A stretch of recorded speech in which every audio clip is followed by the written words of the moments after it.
નરેન્દ્ર મોદી પણ અદાણીના ખીચ્ચામાં છે।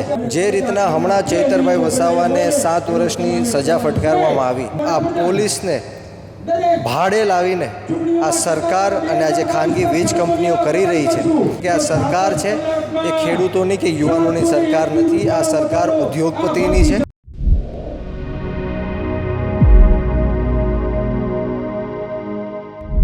આપણી સાથે બ્રિજરાજસિંહ સોલંકી જોડાયા છે। બ્રિજરાજભાઈ, જે રીતે મોરબી, જેતપુર હોય બધી જગ્યાએ ખેડૂતોનું આંદોલન ચાલી રહ્યા છે, તમે કાલે સાણંદ પણ હતા, તો શું કહેશો? પહેલાં તો ગુજરાત પ્લસના તમામ દર્શક મિત્રોનું આ તકે હું ખૂબ ખૂબ સ્વાગત કરું છું, આપનું ખૂબ ખૂબ સ્વાગત કરું છું, આભાર વ્યક્ત કરું છું। જે રીતના આજે સુરેન્દ્રનગર જિલ્લાના વઢવાણ તાલુકાના નાગરા ગામ મુકામે કિસાન મહાપંચાયતનું આયોજન કરવામાં આવ્યું છે, તેમાં આમ આદમી પાર્ટીના તમામ પ્રદેશનું શ્રેષ્ઠ નેતૃત્વ હાજર રહેવાનું છે। માનનીય ઈશુદાનભાઈ ગઢવી હોય, ગોપાલભાઈ ઇટાલિયા હોય, પ્રવીણભાઈ રામ હોય અને સમગ્ર ટીમ આજે ખેડૂતોના હક અધિકાર અને ન્યાયની વાત જ્યારે સમગ્ર ગુજરાતની અંદર ખેડૂતોના ખેતરમાં સહમતિ વગર જે થાંભલાઓ નાખવાનું કામ આ પોલીસને ભાડે લાવીને આ સરકાર અને આ જે ખાનગી વીજ કંપનીઓ કરી રહી છે એના વિરોધમાં આમ આદમી પાર્ટી સમગ્ર ગુજરાતના ખેડૂતો સાથે છે અને હર હંમેશ ખેડૂતોના મુદ્દે લડતી રહેશે। બ્રિજરાજભાઈ, વિપક્ષના નેતા તરીકે તમને આ પ્રોબ્લેમ, ખેડૂતોની સમસ્યા દેખાય, પક્ષમાં બેઠેલા લોકોને કેમ નથી દેખાતી સમસ્યા ખેડૂતોની?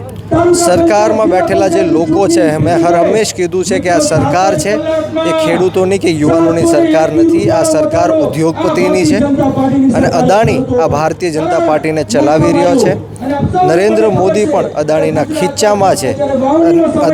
ગૌતમ અદાણી જે રીતના ઇશારો કરે, જે રીતના માર્ગદર્શન આપે, એ જ રીતના નરેન્દ્ર મોદી સાહેબ પણ અદાણીના કહેવા મુજબ કામ કરી રહ્યા છે અને એમના કારણે જ આજે સમગ્ર ગુજરાતમાં 5.5 લાખ ખેડૂતોના ખેતરોમાં આજે વીજ કંપનીઓ છે થાંભલા નાખવા જઈ રહી છે, પરંતુ આમ આદમી પાર્ટી ખેડૂતોના હક અધિકાર અને ન્યાય માટે થાંભલાઓ નાખવા નહીં દે। જ્યાં સુધી અમને યોગ્ય વળતર નહીં મળે, યા તો માસિક એમને ભાડું નહીં મળે, ત્યાં સુધી અમે ખેડૂતોના મુદ્દે અમે લડતા રહીશું અને જીતશું। વિશાલભાઈ, મારો એક અંતિમ પ્રશ્ન છે, ખેડૂતોને આટલી બધી સમસ્યા છે, યુવાનો હેરાન છે, છતાંય 30 વર્ષથી સતત એક ધારો ભાજપ સરકાર આવે, જો આટલી બધી સમસ્યા ભાજપ સરકાર ના આવી જોઈએ પછી તો?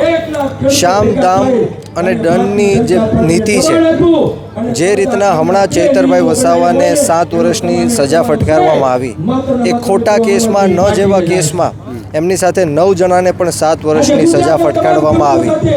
આ લોકશાહીની હત્યા કરીને, ઈડી, સીબીઆઈ અને ઇન્કમ ટેક્સનો, પોલીસનો દુરુપયોગ કરીને વિપક્ષના નેતાઓને ડરાવવાના, ધમકાવવાના, જે લોકો વિપક્ષમાં કાર્યકર્તાઓ હોય છે એમને ડરાવીને, ધમકાવીને મત લેવાનું કામ આ લોકો કરી રહ્યા છે। પાર્ટીઓ, વિપક્ષી પાર્ટીઓને તોડીને આ લોકો સત્તા કાયમ કરી રહ્યા છે, પરંતુ હવે લોકો જાગૃત થઈ ગયા છે અને આવનારા દિવસોમાં લોકો એને જડબાતોડ જવાબ દેશે।